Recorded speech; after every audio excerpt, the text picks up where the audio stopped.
So yan mga Paps, again, nandito tayo sa Dubai at nakita ko tong tropa natin, no? You know? So hindi nando sa Pilipinas na nai-interview ako pati dito. So yan, pansin ko mga Paps, lagi ka nandito eh. Yeah. Actually, hindi lang sa Meta Earth na official launch siya pala ngayon Yes. So hindi ko lang siya nakikita dito, ang dami mong video na gagawa at iba't ibang events. So Daming events. pa-explain nga. Okay, by the way, I'm John F. Dong. Sa mga di nakakilala, tropa ko tong si Bitjom for how many succeeding years na dito sa crypto space. Yeah. So, nandito tayo sa Dubai, mainly because meron tayong company na pinagtatrabahuhan. It's a Web3 media, by the way, and it's called Web3 TV. Okay, yung Web3 TV, yan, nakikita nyo, yan yung mikropono natin at the moment. So, we've been invited as well dito sa Meta Earth launching event, no? At so far, based sa nangyari sa ngayong araw, sobrang traffic. Sobrang init. Sobrang nakakainis. Pero sobrang nagagalak ang aking kalooban dahil ang daming mga kababayan, ang ganda ng event, VIP yung ID natin, mga pre. And of course, syempre, maraming opportunities ang nabubuksan. Yes, And alam naman yes, natin bakit tayo pumupunta sa mga ganitong klase ng events, bakit tayo gumagastos, is because syempre, parang business lang yan, namumuhunan lang tayo dito, brother. And kung titignan din natin, merong cameo, yan si Tito! Huli ka, balbongan. Yan, marami tayong tropa dito.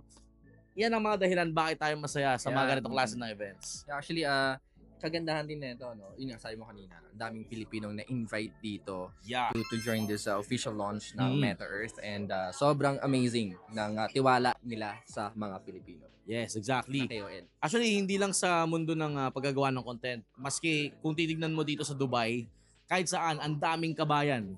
Magugulat ka na lang, biglang may magtatanong, kamusta po? Are you okay po? May po. Yeah, Yan, kabayan yun. Mga Kabayan yun. Binibilang ko dito, puro ganun eh. Diba? Sa hotel, may kabayan.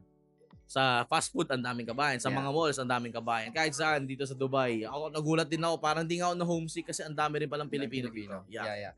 So yan, kita nyo naman, no? Amazing tong tropa natin na to, no? So, hindi lang siya basta na-invite dito sa Meta Earth at he's currently working here, Web3 TV. So yan, dami niya events na napupuntahan. So yan, again mga Pabs, baka gusto mo silang invite sa page mo? Yeah, meron tayong again coverage ng mga events dito sa Token 2049, especially yung mga side events.